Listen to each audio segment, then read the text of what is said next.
There we are. Hi. Hello, DB and Tom. How you guys doing? Be ready for this? All right. So tonight's kind of a little different. We got rid of the mixer again.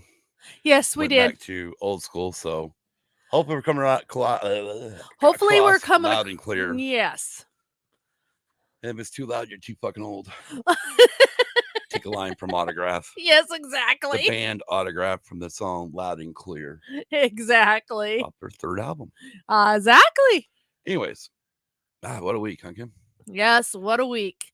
Anyways, but first of all, it's Happy New Year. Yes, Happy New Year, everyone. It is 2022, and Tom just gave us a click. Yep, which means we're coming across good. Yeah. Blah, blah, blah. Anyways, hey, Hannah. There's Hannah, our social media director, who did a wonderful post this morning on Instagram. Yeah, it didn't go to Facebook, which is funny. Probably forgot to click that button, but she did a really wonderful thing this morning for us. Plus, of course, Little Girl's always got the Red 5 lineup for the day, which she does a wonderful, awesome job on those too. Yes, and those are fun retweeting those all the time. And speaking of which, as soon as you get through listening to us, Rogue Radio's on after Rogue One Radio, yes, Rogue One Radio's on after us. True. So go and visit their chat. Yeah, but we'll touch on that. You got all your stuff lined up? I do. You sure about that? No, but I can sure the heck do it. Sure about that? Now I do. I got everything now. All right, you positive? Oh, heck yeah. All here. Yeah, they're actually going to go, well, they'll be going live actually during our show. Yeah. So they'll go live at 8 p.m. Eastern, 5 Pacific. Let's go ahead and get on the edit. Mikey's in the chat. Hi, Mikey.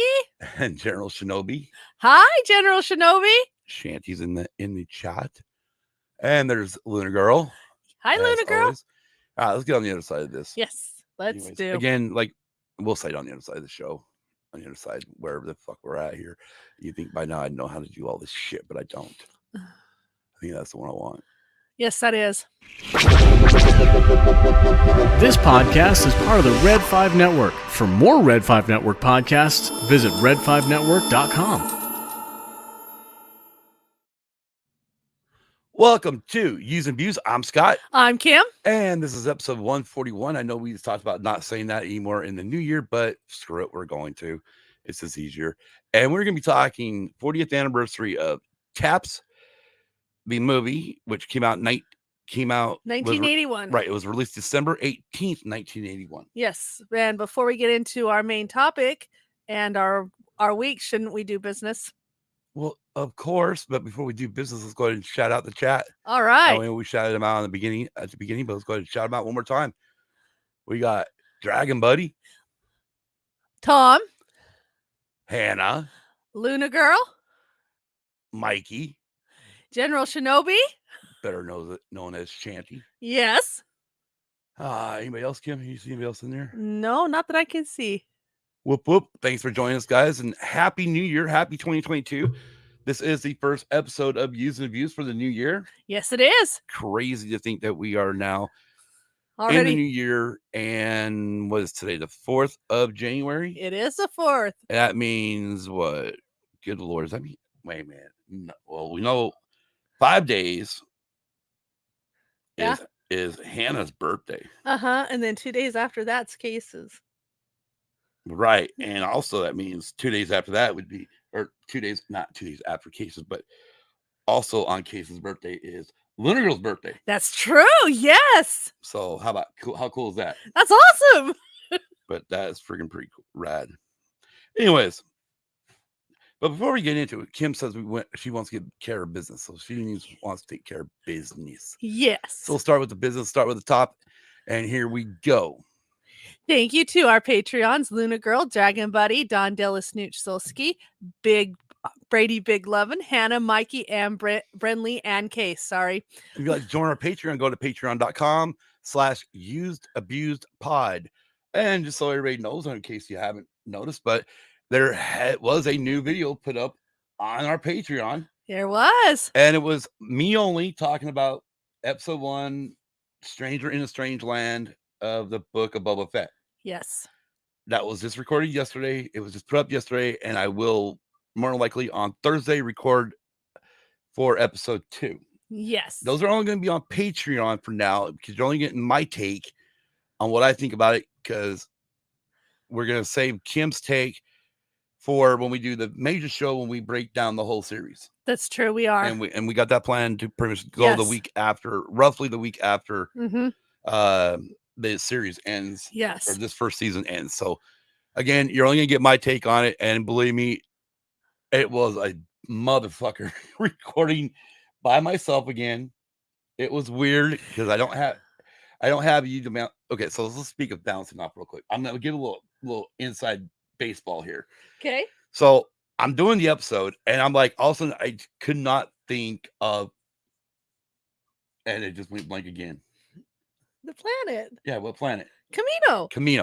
And so Kim's back there, supposed to be working back down that hallway, and she hears me going, fuck, I can't. It's not Geonosis. I can't remember the fucking planet. And all of a sudden, I hear this somewhat loud, but not very loud voice say, Camino. I'm not for sure if that came over the audio. I hope it did, because that'd be funnier than hell. But it is a video of me talking about the Book of Boba and episode 1. So anyways, that's on our Patreon. And again, you can get access to the Patreon. And it's only $5. Yes. Exactly. Let's move on. Let's move on. Search for Used and Abused Pod today on all your favorite podcast apps, including Apple, Google, Audible, Amazon Music, Spotify, iHeartRadio, and more. You know, I really should change that Amazon Music just to Audible. I mean, Yeah. it's on both. It's on both Audible and Amazon Music. But doesn't Amazon own Audible? Yeah, That's what I thought. it's on both. Yeah. We're a proud member of the Red 5 Network. Go to red5network.com. I need to change that. Anyways, to find more exciting podcasts. Also, if you go to the Red 5 Network YouTube, oh my God. Yeah, they have a YouTube page too.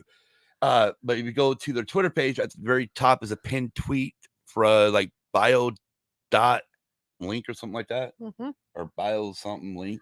Which will list these other Red 5 Network podcasts. podcasts. A Star Wars Journey with Ashley and Brandy, another Star Wars podcast, Around the Ring, ATSW The Escape Pod, Blue Milk Cafe, Chats with Chewy, Conversations, Coruscant Radio Underground, Coruscant Radio Underground, Dork Wars, Force of Light Entertainment, From a Certain Point of View, Galaxy of Queers, Jedi Temple Archives Podcast, Mighty Marvel Geeks, Pizza and Parsecs, Pod Wars, Press Play Streaming Studios, Rogue One Radio, Salty Nerd, Sarlacc Digest, Scarif Scuttlebutt, Star Wars and Beyond, the Conversations, The Lore Be With You, The Science Fictionary, The Sidebar Cantina, The Snapcast, Used and Abused Pod, War of the Stars, We Be Geeks, WSTR Galactic Public Access, and Wookiee Radio. And like yesterday, Sidebar Cantina, damn, do they have a hell of an episode. Talked about the James Webb telescope thing. And they did a lot of great breakdown on stuff. And it was interesting while Mr. Roskin was talking about the Hubble telescope. It got me curious, like, how much longer is that telescope going to be in orbit or working? And so I ended up looking up a deal off of like space.com, and this is what it says. And I just want to break this into this real quick. Hubble's orbit is stable until the 2030s. When that orbit begins to decay, the spacecraft will deliberately crash into the Earth's atmosphere, where Hubble will burn up before it touches the ground. Hello, Hector. Hector, how's it going, buddy? So that's kind of interesting that, Hubble will blow up. But anyways, go check out their episode from yesterday. It was freaking badass. Again, like we mentioned, Rogue One Radio goes live tonight at 8 p.m. Eastern with Rogue One welcomes in the new year. And speaking of the Escape Pod, they will be doing the new Matrix movie tomorrow night. And of course, they are now a threesome. They are. And one more shout out. Hello, Amanda. And again, go check out the Cantina, the original Cantina family, which includes the Sidebar Cantina and the Escape Pod on YouTube and your favorite podcast apps. Again, like I stated, the Escape Pod will be doing the new Matrix movie. Yes. And of course, like I mentioned, they do have now 3 bucket heads. Yes, they do have 3 bucket heads. Also, check out the Orange and Fett Show on Spotify, and I know they're on YouTube. Tom, throw it in the chat. What it was stupid something. I can't remember. Oh my gosh. Anyways, and I'm not. Oh, I don't even remember what the hell I don't even know what they're doing this week. So Tom, throw it in the chat. Kim will see it, and then we'll announce everything. Yes, we will. Also, check out Swede Studios, Big Swede's Excellent Adventure, and Tactical Swede only on YouTube. Oh my God! Speaking of Swede, yes, he posted a picture on. I think it was a picture on Instagram today. He got a guitar for Christmas. Oh wow! The same style guitar that Kurt Cobain played. Nice. Fuck. Maybe it was even Kurt's. I don't know. No, it's joking. Probably was. No one's Swede. But no, that's fucking cool as fuck. But yeah, check out Swede's main channels. The one he's really doing a lot of stuff on recently has been Swede Studios. Yes. I know he's got Leonard Girl will throw this in the chat too. I know Swede's got something coming up this Friday. Hello, Backyard TARDIS. Nick, how's it going, buddy? Don't forget to smash that like button. If you are new to the channel, click subscribe and then click that bell to be notified when we go live. You can find Used and Abused Pod on Facebook, Instagram, and Twitter. You can also email us at usedandabusedpod@gmail.com. Something I've not added into this list and I need to, but go ahead, Kim, read that one while I find this other one. Our website is usedabusedpod.com, all lowercase. There you can find links to all of our episodes, link to our YouTube videos, replays of our live streams, link to our merch store, and link to our Patreon under the donate button. All right, I won't find it. What are you looking for? Maybe I can help you. The phone number for our voicemail. Oh, I can help you with that. I didn't. You can help out with that? Yes, I can help you with that. All right, Kim can give the phone number for our voicemail. You can call our voicemail any time of day and night and leave us any message you want. Talk about whatever you want and or whatever, you know. Yes, exactly. We'll listen to it and we will. Maybe once I figure out how to do it, we'll even play it on the show. Okay, here's our phone number. It is 928-719-0749. Right. That's just for our voicemail. For our podcast. If you want to talk, if you want to call it, leave us messages, any ideas, anything, you can do that. And speaking of back to our website, you can also leave us a message there. You click subscribe to be notified by email when new audio only episodes are available. And just so everybody knows, all audio episodes will start dropping normally on Fridays again, starting this Friday with today's episode. Yes. Oh yeah, is that it? That's it. Oh no, TeePublic. Go to TeePublic.com. Which I've not uploaded any new friggin' deals. We need to. Go to TeePublic.com and search for Used Abuse Pod, all lowercase, for our merch store. There are t-shirts, tank tops, hoodies, face masks, onesies, coffee mugs, and etc. Right, and neither one of us wearing our using abuse shirts. I totally forgot. That's okay. If you follow Leonard Girl on Instagram and whatnot, you usually on pod days, you'll see her on Monday, she'll be using her Sidebar Cantina coffee mugs. Yes. Usually on Tuesdays, she's using her Used and Abused coffee mug. Yes. And then of course tomorrow on the Escape Pod, she'll be using her Escape Pod coffee mugs. She will. She loves her coffee. Hey. So do you. Yes, I do. I was gonna say yes, I do. As a reminder, all links are in the show notes and pinned at the top of our Twitter page, which means also that is our where it goes to our link tree. Yes, it does. Bye, Tom. Be safe at work. Have a good night, Tom. Be safe, brother. Anyways, I want to get in. Oh, before we do that, you know what we forgot to do? Something we started last week. Yes. We thought we were just going to do it for the new year, but we're going to try to do this every week. Yes. It's kind of a fun little thing, and no, I'm not going to get drunk this week. Cheers. Cheers. Happy New Year, everybody. Happy New Year.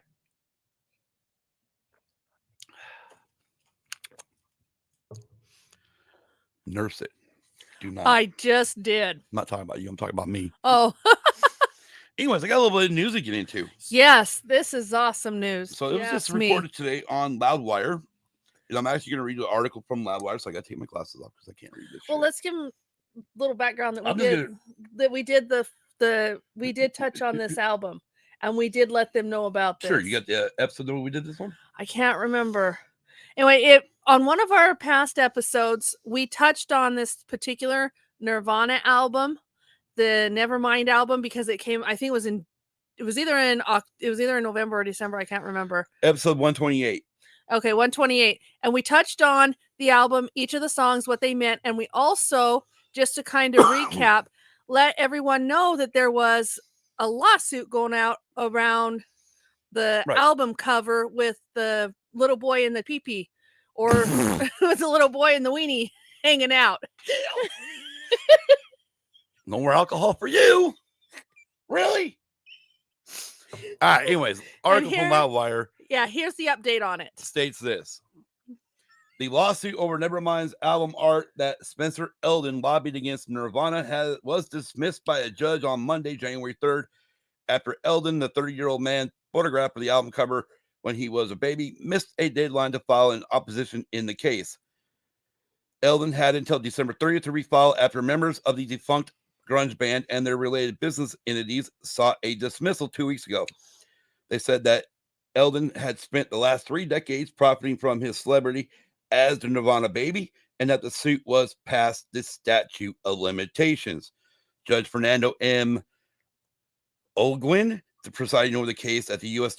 District Court in Central California, dismissed the suit on Monday evening, as Variety reported. However, the dismissal was made, and I quote, with leave to amend, end quote. That means Elden has another chance to refile an amended complaint against Nirvana with the new deadline of January 13th. He would have to argue against the alleged defects in the defendant's motion to dismiss, such as the claim that the suit is time barred. If he misses the new deadline, the suit can't continue. Plaintiff is cautioned, and I quote, plaintiffs have cautioned that failure to timely file a second amended complaint shall result in this action being dismissed without prejudice for failure to prosecute and or failure to comply, end quote, the current ruling says. December's motion to dismiss came jointly from attorneys representing the late Nirvana frontman Kurt Cobain, Courtney Love, former Nirvana members Dave Grohl and Chris Novoselic, Nevermind photographer Kirk Weddy, Nirvana LLC, MCA Records, UMG Recordings and Incorporated, Universal Music Group Incorporated, and the David Geffen and Geffen Records. In August, Elden sued Nirvana for child sexual exploitation, claiming the image of him on the cover amounted to child pornography. He sought damages arising out of each of the defendants' violations of the federal criminal child pornography statutes per court documents uploaded to Scribd at that time by Pitchfork. In September, Elden asked parent company Universal Music to stop using the album cover that depicts his genitalia, especially for the 2021 reissue. However, the anniversary editions ultimately released in November still featured the original original cover art. That month, Elden submitted an amendment to his claim, citing entries from Cobain's journals to further his case. Yes. So he's got until the 13th to file a new refile. If he doesn't, goodbye and good riddance. Yeah. Because as far as I'm concerned, it's a bullshit thing anyways, because of the fact that he did become a celebrity out of it. Yeah, he did. Anyways. BYT said, Tom says goodbye. I say hello. And yeah, so yeah, it just needs to go away. It does. It really does, because come on. He's made money off of it. He has made money off of it. Plus, he's tattooed it on his body. Right. Tattooed Nevermind on his body. Plus, he's lived off the money that he's made on it. Well, I mean, I can't help you. Your parents are too stupid and only asked for $200 for the use of your image. Yeah, exactly. I mean, who would have thought, if your parents would have had a decent lawyer, they would have had royalties set up in place just in case the album took off. Yeah, exactly. You know, I mean, you gotta be prepared for that shit. Yeah, you do. But anyways, don't matter. It just needs to go away. It does. It really does. Anyways, on a sadder note. Yes. Since we broke this actually first one live last week. It happened when we were live. Yes, it did. And that was John Madden passing away. Yes. Then on the 31st, unfortunately, Betty White passed away. Yep, she did. Then this Sunday, I found out, not that it bothers me as much, but former Denver Broncos head coach Dan Reeves passed away. Yeah. So at this moment, we like to make a toast to all of them. Yes. May you be missed, and we loved you. Definitely Betty White, we loved. Yes. And John Madden. Yes. I don't like the Broncos, so you guys know how I feel about that. Godspeed. Godspeed.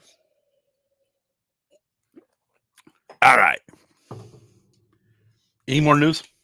Nope. Any more rock and roll news? Nope. Not that I would. No, I don't think I got any rock and roll news. I didn't think I looked. I know I didn't look it up. Oh my gosh.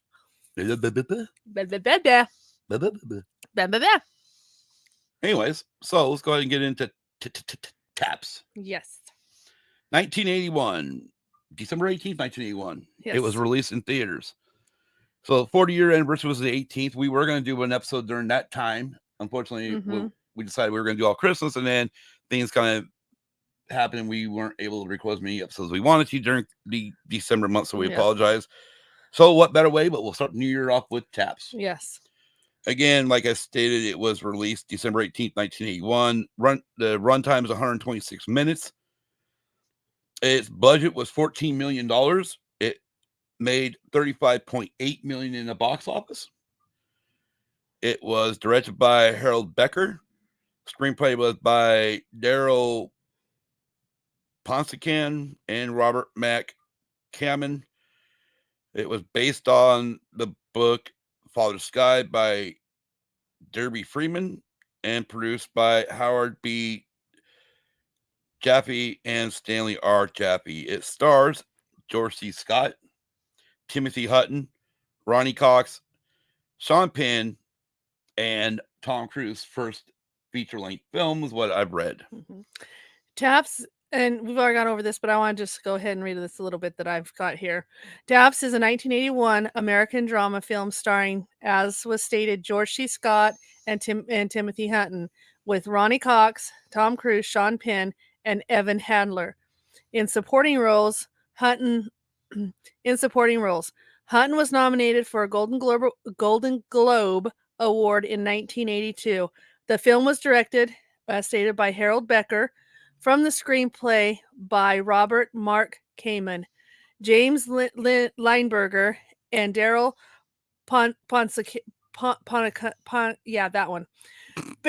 based on, as was stated, Derby Freeman's 1979 novel Father Sky. The original music score was composed by Maurice Jarre. It was filmed at Valley Forge Military Academy and College. Exactly. So let's go ahead and get into the plot. You know us. If something gets missed, we will point it out. Cadet Brian Moreland, that's portrayed by Timothy Hutton, meets privately with Bunker Hill military commander General Harlan Bass. That's played by George C. Scott, right? Who promotes him to cadet major, the highest cadet rank. The next day, Bass announces the school's board of trustees will sell the school to real estate developers, but they will remain open for one more year to allow the seniors to graduate and the remaining cadets to find other schools. This gives many cadets hope that the school can be saved. A dance is held at the academy after commencement. Local teenagers outside the gates harass some cadets and brawl breaks out. Hey, wait, they didn't even mention that the townies were friggin' drinking. No. And throwing shit at them. Yeah, they didn't even mention that. Yeah. And calling them everything. Yeah, calling them names too. So, yeah, they didn't mention that. Nope. All right, go ahead. When When Bache attempts to end the fight, his service pistol is seized by one of the local boys, and the weapon discharges, killing one of the local boys. Although the magazine was removed, a round was still in the chamber. Bache is held responsible, and after he is arrested, has a heart attack, which leaves him in critical condition at the hospital. The board decides to close the school immediately. Pause there for written. So when they arrest Bache, I'll tell you one thing, George C. Scott does such a great performance because when he's walking out, you can tell something's not right. Oh, yeah. You can tell. I mean, not just that he just, his gun just killed a local person. You can tell there's something wrong with it. Something's going on. And you just like, okay, George C. Scott, what a fucking actor. Oh, hell yeah. Moreland meets with his officers and they unanimously decide to take control. Okay, so this is where we're going to. Okay, so we get into summer break and the kids and most of the kids are leaving. Of course, the graduating seniors are leaving. Yes. And at this point, Major Moreland is walking around the grounds. He heads to the armory where he sees the board of trustees who are now counting all the weapons. And of course, one person makes the comment that he's got enough weapons here to start World War III. What? Hello to Nicole and Sith Care Bear. Welcome. And so at this point, Major Moreland's standing there, and of course, the dean of the head of the board of trustees, pretty much. I don't know why they call him dean, but maybe it was his first name. Anyways, he's like, "Well, how did you get in here?" And he's like, "Well, the door was unlocked." Well, what is he entering first of all? I just said he's entering the armory. Okay. I said he's entering the armory. Okay. Before I say hello to. What are they doing in the armory? They're counting the weapons. Okay. Which I stated he also made the comment that he had enough weapons here to start World War III. Got it. Are you even listening to the show? I am. I just want to make sure you stated that. I say that before you say hello. Okay. Anyways, so at that point, the guy's like, "Well, what we trying to get him out of there. We need to fix, can't let him in here," and pretty much informs him that their cops will be there to pick up all the weapons. Yes. Because they're not to be trusted with weapons now. And of course, he's like, "Well, we're supposed to be trained with this summer." And that's when Brian learns, or Major Moreland learns, that the school is being closed. Yes. Which, again, was stated earlier by General Bache, because they're going to close it down because it's been sold for condos. Condos, yes. Anyways, condominiums. So at that point, yes, they decide they watch a news report. Wait, or am I jumping ahead now? Yes, they watch a news report where they're talking about it, because at that point the news reporter says that the proprietors want the school to be closed. And that's when Brian walks up, shuts the news off, and says, "As far as proprietors go, we're the proprietors and we're not closing the school." Does that come before? Yes, that's before. That's before they go in and get the supplies? Yes. Okay. Yes. Okay. Which then, next morning, they sent 2 trucks into town to get supplies. And I don't know. You look at that, see where I'm at, make sure it's not there, but I'm sure it is. But anyways, they go get supplies, and while they're getting supplies, here comes the cops, stop to pick up the dean or the head of the board of trustees. They walk into the armory, and all the weapons are missing. Yes, and And at that point, there's a back and forth where the cadets give 3 demands. Yes. 1 to speak with General Bache. Yes. What was the other one? 2 was to speak with the board of trustees. Right. And 3 was a commission to look into the closing of the school. Yes. So at that time, a cop said, the arresting officer there says, "You're going to jail, son." And as he tries to handcuff him, you hear lock and loaded. loaded.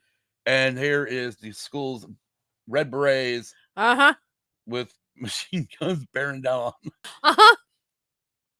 So at that point, there is where all hell breaks loose. Now, yes. I meant to bring up I'm probably gonna lose it, but I meant to bring up something because of how this kind of all broke down. And I'm sure you know where I'm talking. Was in a special dialogue Okay, so first of all, you got General Base and Brian were talking earlier, and here's kind of the dialogue from it. I was relieved. I figured I had another year I could graduate and go to West Point, said Brian Moreland. General Base says, so you will, and the others too. I haven't spent a lifetime fighting just to turn over and play dead now. I came to Bunker Hill when I was 12 years old, just like you. With the exception of those 12 years, I've been in uniform all my life. I've known men younger than myself who take their pension and put on stupid little white shirts with cut off sleeves, alligator on the tit, and spend the rest of their days beating the hell out of a little white ball with an iron club. My God, the thought of it makes me want to puke. Brian Moreland then says they like it like that, civilians. Which then General Base replies with, well, the one thing civilians know is their rights, and it was written within their rights to push us out to make way for their goddamn condominiums. Yep. But we have one little advantage on them. Brian says, what's that, sir? General replies, we're here, and the condos aren't. We have a foothold. You boys are my purpose. You're my family, and I'm not going to let them take you away from me. Brian then replies with, we won't either, sir. We won't let them. Exactly. That was pretty much the catalyst that pretty much sent the shockwave to Brian that, okay, we need to, we're going to protect the school regardless of what's going on. Yep. So Marlin meets with his officers and they unanimously decide to take control of the campus when the dean of students arrives with the local sheriff to empty the armory. They find that the weapons are already gone. They're confronted by an armed cadre of cadets led by Major Merlin, who demand to meet with Base and negotiate with the board of trustees to keep the school open. The dean and sheriff are escorted off the academy, and armed cadets secure the perimeter. Meanwhile, another group of cadets have been sent to the local food supply warehouse to restock their provisions, but one of their trucks breaks down on the way back as Cadet Captain Dwyer, played by Sean Penn, attempts to fix the engine. A group of local boys threaten them and surround the truck until hot-headed Cadet Captain David Shawn, played by Tom Cruise, opens fire with his M16, shooting several bursts into the air. The locals scatter and the cadets abandon the assault truck, fleeing the scene in the second truck and ramming a police car in the progress. May I make a comment? Sure, go ahead. When they are coming, when they stalled the truck, you made this comment. It was on a hill. Right, Why didn't they just stick it in neutral and push? They were on a stalled hill. I mean, and again, I'm not been in the military, so I don't know about the military trucks, but I mean, I know any vehicle that has manual transmission in it, even if you had another military truck behind it, you got it in, you could push, probably get it up to speed and probably jump and pop the clutch and would start back up and we would go, even if you couldn't start it. And could I throw my opinion on the group of boys that attacked them? Go ahead. I think it's the same group of boys that attacked the school. There were some of them, but I thought what the funny part was is that they're all supposed to be teenagers, right? Yeah. Where'd they come walking out of? A bar. So they're not teenagers at that time. Well, no, it's not that. It's just like, what kind of fucking town are you running there? Yeah. Exactly. Oh, Jesus Christ. Teens are allowed to fucking, like, I wanted to grow up there. Yeah. If you're allowed to go into a bar, yeah. I mean, hell. Yeah. Anyways, so the police surround the campus and a delegation of parents led by Marlon Sparlow. They really just, no, they didn't skip. Because, I mean, they arrive and pretty much you got Sean and Dwyer are going off, pissed off at each other, which then leads Brian to hold a pretty much right here when he goes and brings his commanding officers together and states, I don't ever want to see what I just saw. We didn't train to go spastic at the first sign of trouble. Goddamn, I'm glad the general didn't see that. The cadets will follow you only if they respect you. All right, sit down at ease. How did we lose the truck? And then Edward West says it stalled. We were in a hard place. Alice Dwyer reminds Sean grabbed the chance to use his shiny, should he say shiny new gun, because that's what he said. Yeah. After After the incident, though, of hitting the police car, that's when the police started surrounding the school. Well, yeah, it said that. Okay. It said that. Because you see him come in, and then you see the police starting to surround the school. Anyway, so during this meeting, Alex and Sean are going back and forth. Yes, they are. And I love this line right at the end as they're walking out and Sean blocks the friggin' door. Right? When this is over, this is Sean's talking. When this is over, you and me are going to go round and round. And Alex replies, but first you're gonna move your goddamn arm. Exactly.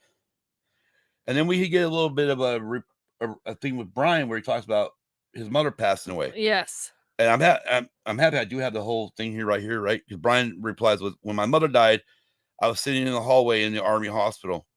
I was worried as hell. I knew she was real sick.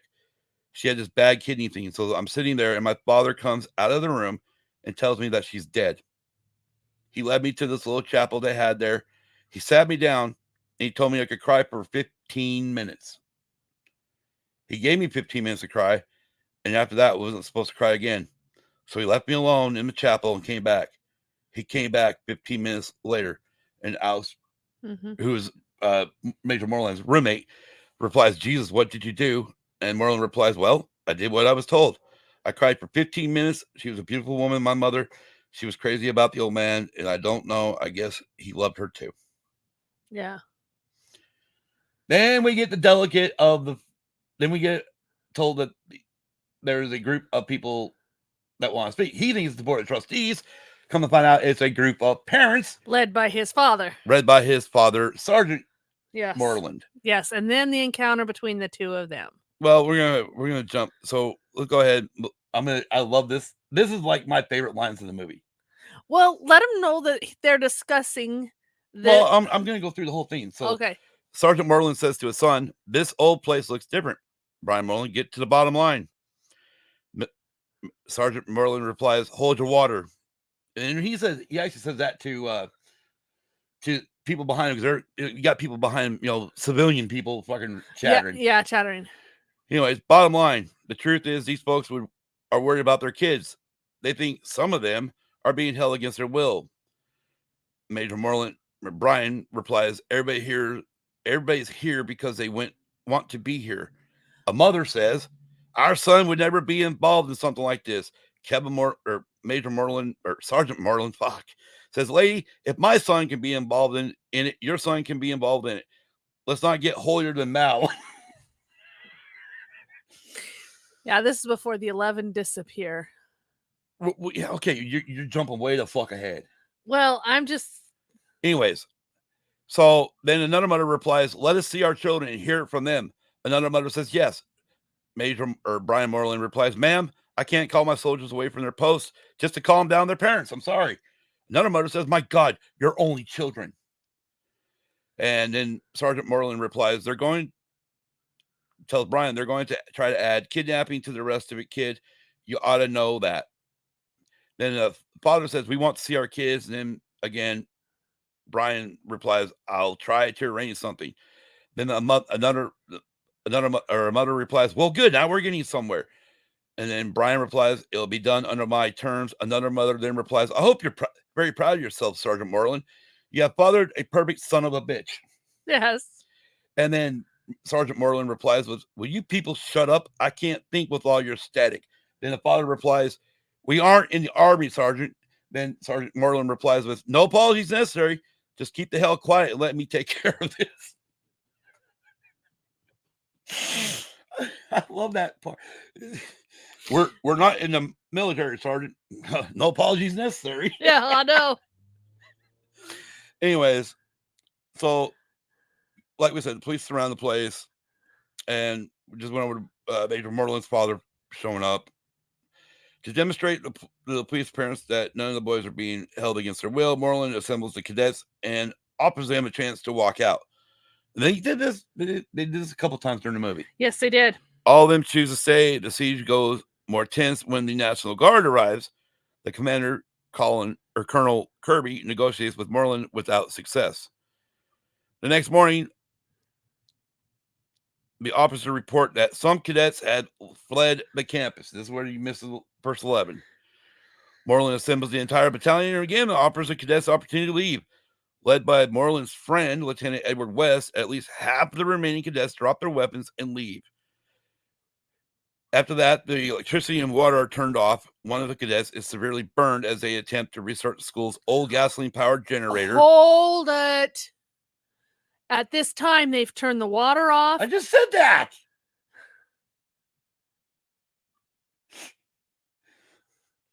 I'll repeat. After the electricity and water are turned off. Okay.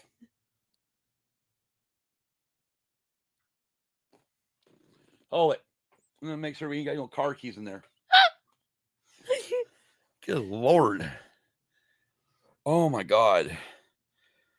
Oh, fuck. Now you made me lose my spot. Okay. Old gasoline generator. Try to restart. They permit an ambulance to enter and take the injured boy to a hospital. And afterwards, Moreland offers to stand down if the order comes from General Bache. Now, this is where you said that they messed up. Well, wait a minute. Because actually, so before they shut the electricity, they shut the electricity off, and they didn't mention it, but the National Guard brought in a tank. Yeah. And at that point, they were already starting to lose a lot. They've already lost over half their friggin' people. Yeah. And I look at her and I was just like, at this point here, if you're bringing in a fucking tank, and all these little boys, young teenagers, and down to 12-year-olds are watching this tank. The whole left flank is fucked. The whole back flank is fucking open. They could have easily run in the National Guard, taken them all down and took the school over. But of course, you can't have that. Wasn't written that way. No. What the hell are you drinking for now? Go ahead. Anyways, Moreland offers to stand down if the order comes from General Bache. Kirby replies that Bache had died the previous night. The cadets, deeply hurt by Bache's death, hold a military memorial service in his honor. Next night, an M48 Patton tank roll. No, see, they got this out of order. Yes, because because it doesn't roll up to the gate yet. No, that's right. Roll up to the gate. Yeah, but because that was after and then we also missed the point where. Anyways, it doesn't matter. We'll get into some of this extra stuff. Okay.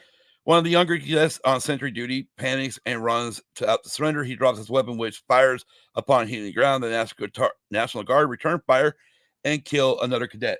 And the cadet was Charlie at this time. Right. The boy's death weakens Moreland's resolve considerably, and he decides, he doesn't decide to end it at that point because he actually goes in and starts watching the film on General Bache. Yes, but before he goes in, as Moreland's walking away, the commanding officer says, Colonel Kirby. Colonel Kirby says, Dawn, Mr. Moreland. Anyways, so they're pretty much just told them they're going to attack at dawn. Yes. Anyway, so Alex ends up finding Moreland. They didn't even go into Alex and his fight. No, because Alex and him fought earlier just after the electricity went off, and the tank before the electricity went off. Yeah. And then Sean says, "Shut up." And you can hear the tank roll up and the light go through the window. And the reason why they were fighting was because Sean broke in. The cadets were watching MASH at the time on TV, and Sean went in there, went to turn the TV on the news. Alex walked over, slammed the TV off. So I'll give you the news, and he's going around acting like people, acting like people on the street, whatnot. And then Moreland walks in, and Sean's like, "Well, why don't we have an interview with Major Moreland?" And then Alex goes up to Major, and remember, these guys are supposed to be friends. Yeah, they are. And states, literally, here we're gonna have an interview inside inside with Major Blood Guts Moreland. Yeah. And so he keeps going. Alex keeps pushing those buttons. Finally, Moreland's had his moment. Tells him to quit, and then Alex starts, "Oh, don't piss off the major. Piss off the major. Don't piss off the major." Yeah. And at that point, Alex mentions something about his father being escorted out by Sean's Red Berets, and then he goes as far as to saying that this whole war thing that Brian's got going on is some kind of battle with him and Bache being queer for each other, and Moreland fucking lost it. Yes, and so the fight ensues, and that finally starts. Then one line that I do remember after, it was either after the fight or shortly after, Moreland says, "Don't let friendship hold you Right. here." Is that right after the fight, after the lights went out, the tank is starting to roll up, the safety lights kick on. You know, for when the power goes out, and yeah, that's when Brian did say, "Don't let friendship," like you said, stand in the way of it. Anyways, so Alex he did look like he was going to leave, but he didn't leave. No. Anyway, so he finally finds Brian. He pretty much tells Brian, declare a victory. Yeah. And let's end this. Yeah. So at that point there, they decide, Brian does decide to end it. He calls the cadets to muster and orders them to surrender. But the rebellious David Shawn starts shooting. He takes about 3 or 4 pop shots at the colonel. And then he just unleashes and eventually gets at that point the National Guard comes in. And Brian and Alex realize there's a problem. They go chasing after. They go up to Shawn. They get to his room. Brian shoves Alex out of the way, runs in there just as the National Guard start lighting that fucking room up. Yeah. Which in turn not only killed David Shawn, but also killed Brian Moreland. Yes. Yep. And then at the end, we see Alex carrying out Major Moreland, and then a montage of scenes from the Academy's proud past flash, pretty much the graduation ceremony flashes across the screen in the aftermath. Yep. Now, like we stated, I mean, I'm sorry. Sean Penn was his debut film role. It wasn't Tom Cruise's. I thought Tom was in another movie before this one. But I want to get into some some stuff here off of some trivia. Prior to production of the film, the key actors Timothy Hutton, Sean Penn, Tom Cruise, and others were required to participate in a 45-day long period of orientation with the students of Valley Forge Military Academy. They were given uniforms borrowed from their real-life counterparts at the school and given authentic military haircuts. They slept in campus barracks and were subject to the same rigors and hardship that all Valley Forge cadets went through. While most of the actors enjoyed and excelled at their orientation, Cruise opted to leave the training for the comforts of a nearby hotel until filming began. And the reason why is he actually used the time there to become psychotic for the part of David Shawn. Yes. Which he did a damn good fucking role. Oh, yeah. Sean Penn and a handful of other actors received military horsemanship training for the scenes as the leader of the school's mounted cavalry. He later stated, "It's not like riding out on the backwoods trail. The trick is to salute, control the horse, keep in step with other riders, and try not to fall off." Yeah, try not to fall off, I think, is the biggest thing. More than 2,000 actors auditioned for Sean Penn's role as Cadet Captain Alex Dwyer, which Penn won after being seen in a fiery performance in an off-Broadway play, heartfelt by the film's casting director, Shirley Rich. The Cavalry Military Academy in Culver, Indiana, rejected filming at their campus when they learned of the film's ending. Ronnie Cox was Harold Becker's original choice to play Colonel Kirby, but another unnamed actor was chosen and then fired 2 days into shooting his scenes. Stanley R. Jaffe immediately called Cox, who flew down the very next day to begin shooting his scenes. Due to the 1980 Screen Actors Guild writers' strike, filming on the campus of Valley Forge Military Academy took much longer, 60 days than originally planned. It caused such a disruption that the commandant of the school subsequently advised his colleagues not to allow film production at their schools. The next year, both Valley Forge and the Citadel Military Academies denied filmmakers of the Lords of Discipline 1983 access to their grounds, leading it to be filmed in England instead. Yep. And George C. Scott headlined this 20th Century Fox military movie. He had previously starred in and won a Best Actor Oscar in another Fox military movie, Patton, in 1970. Scott once said of his role as Brigadier General Harlan Bache in Taps, and I quote, "I have sympathy for Bache. He's lived by the rules. his values were Patton's values: duty, honor, country. Mm-hmm. He's a proud man, and the school officials won't give him his due. Of course, his influence on the cadets is imbalanced. Unfortunately, they have no perspective of the man. End quote. They also have the 2,000 actors that were interviewed to play military cadets in the movies. The film featured 650 real-life cadets from Valley Forge Military Academy and College, most of them appearing in the military parade sequence. So, Kim. Yes. I'm going to click on Goofs real quick as soon as I get off of there. Okay. Okay, according to this is one of the Goofs. I disagree. I think it was meant to be. When the townie youth is shot, it is actually the youngster on the general's back that is holding the gun, not the general, though everyone, including the general, indicates the general shot him. The gun is in the general's hand when the camera pans back after shooting.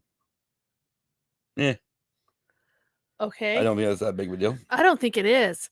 The other goof was, and I don't know if it mentions it. What's the next goof before I go? No, go ahead. Name your goof. Was if you look really close, when Moreland and his friend is fighting, they break the banister on the stairs, but yet when it comes back to filming after the fight, the banister is all of a sudden miraculously fixed. Sure. Here's another one, though. I didn't back this one up. I wanted to before we did it, but when the cadets are watching MASH, and I want to double check on this because I actually think it's right. In the lounge, the opening sequence on the screen, they're showing the opening sequence, but the music is the closing music. It is. Yeah, that's what I thought. It is. It is the closing music. Anyways, I mean, you can nitpick a lot of shit. I mean, obviously, some of the shit they nitpick is like, okay. But it's what made the movie. Right. I mean, if you're going to nitpick at a movie, then you're not going to be able to enjoy it. Right. I mean, you only start noticing goofs after a while anyways. You don't notice them right away. I mean, the first initial watches, you enjoy the movie. Then as you watch it more and more, then yes, you pick up on the goofs. Right. I mean, I can start picking out. I mean, what the hell? But I mean, I love this. I remember watching this movie as a kid. I remember watching it on HBO. It's one of those movies where for young as the actors were, Timothy Hutton, Tom Cruise, Sean Penn,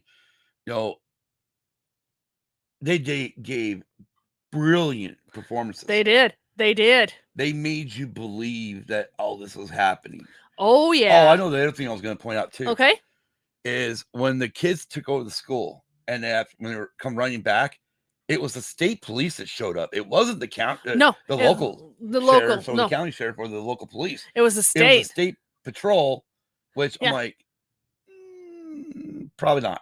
Yeah, because the state patrol would be patrolling. Well, they handle more state matters and let the local police, do the local. And then, of course, one thing we did look up was the fact that that is a private thing. I thought everything was owned by the United States government, whatnot, but it's not. We did look it up, and even Valley Forge is a private institution. Yes. But their board of trustees are all alumni. Yes, their board of trustees is alumni.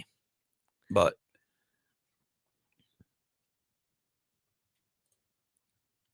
yes, Outsiders. That's another one we got to watch too. You've never seen Outsiders?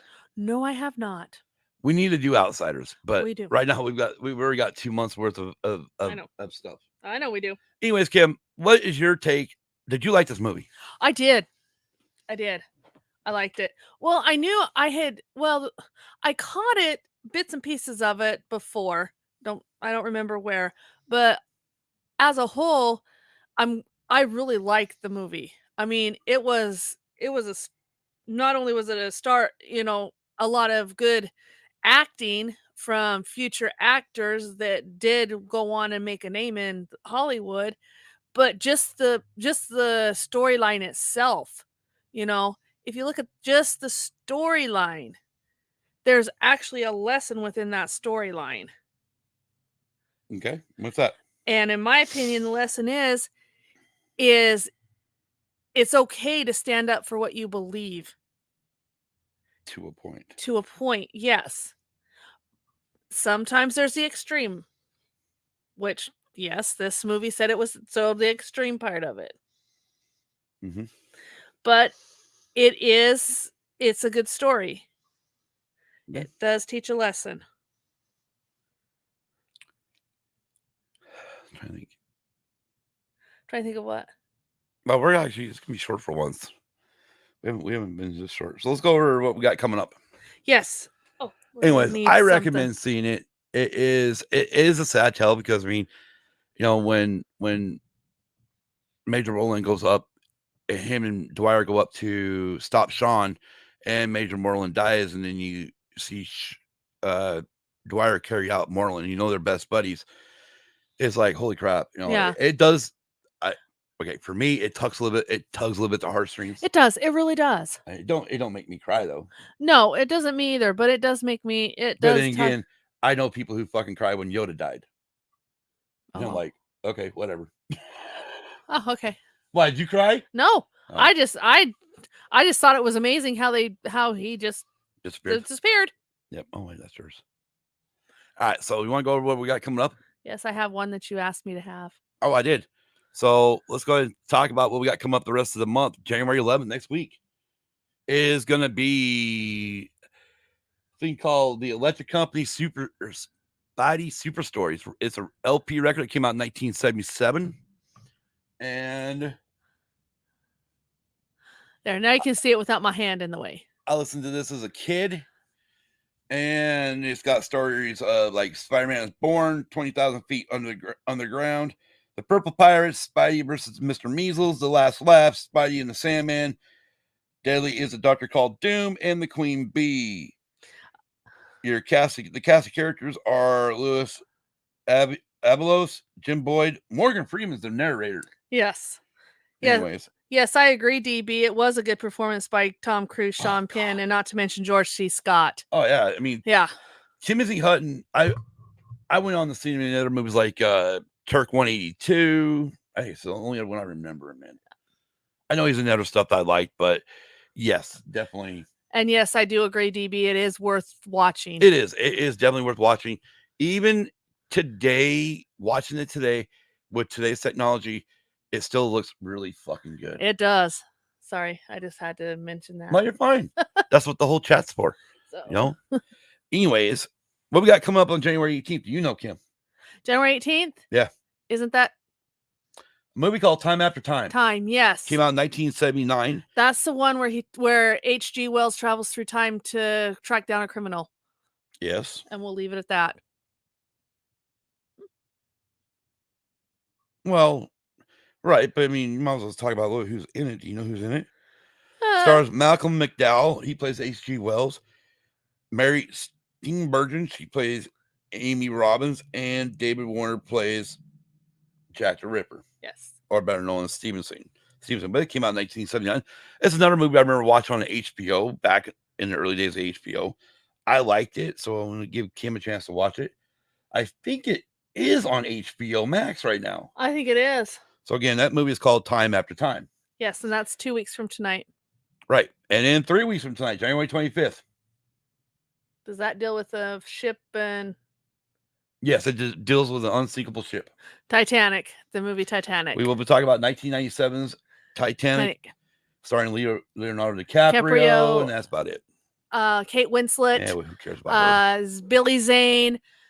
Okay, Billy Zane's... Okay, wait, let me starring Billy Zane. Fuck that. Fuck Leo. And starting the Bates, she plays Unsinkable. Kathy Bates plays Unsinkable Molly Brown. There's a bunch of fucking people in there. Yeah, but those I do remember. All right. Then, so we go ahead. We pretty much got February locked up, don't we? Yeah, we do. So let's go ahead and lock down February. Let's go ahead and talk about what we got coming up in February. Do you remember? Okay, so February 1st. I don't remember. I know we're going. Well, what happens February 2nd? Little thing happens over here at Punxsutawney. We're gonna do Groundhog. Yeah, we're gonna do Groundhog Day. So on the 1st, we're gonna do Groundhog Day. Yes, with Bill Murray. Then on February 8th, a week later, we're gonna do Overboard. The original one with Goldie Hawn. Right. And then we're going to do a newer movie on Netflix called Don't Look Up. Yes. And then we are hoping that February 22nd is actually going to be our Book of Boba recap. Yes. So anyways, there you go. You got the next couple months of what the fuck we're doing. Yes. And then, of course, we got a really great one coming out on March 1st, which will include my daughter, Hannah. And that we'll be talking about Lion King, both the animated and live action. Yes, we will. And me and Kim, if we can find Overboard the new one. To be king. Really? Oh, you said Lion King? Really?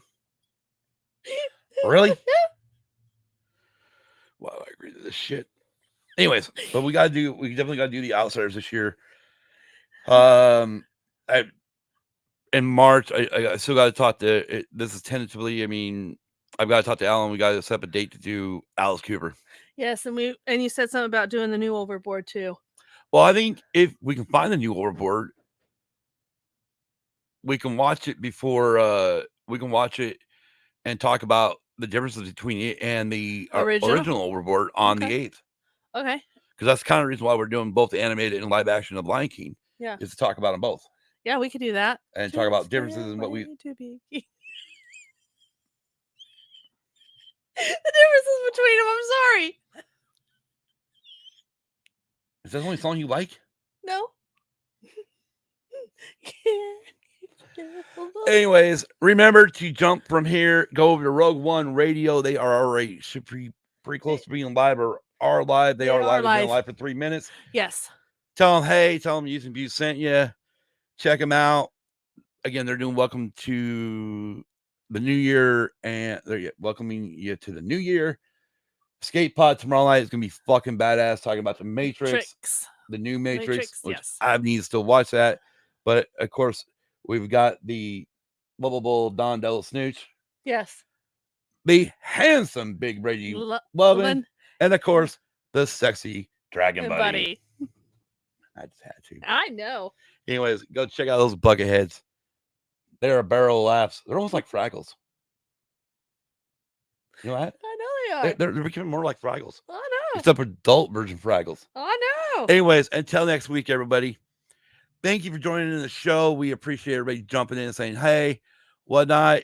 We're glad you were able to jump in. Again, like I said, we usually go longer than this, but it's kind of nice to get a short show in for once. And until next week, have a great week, a great weekend. Be kind to everyone.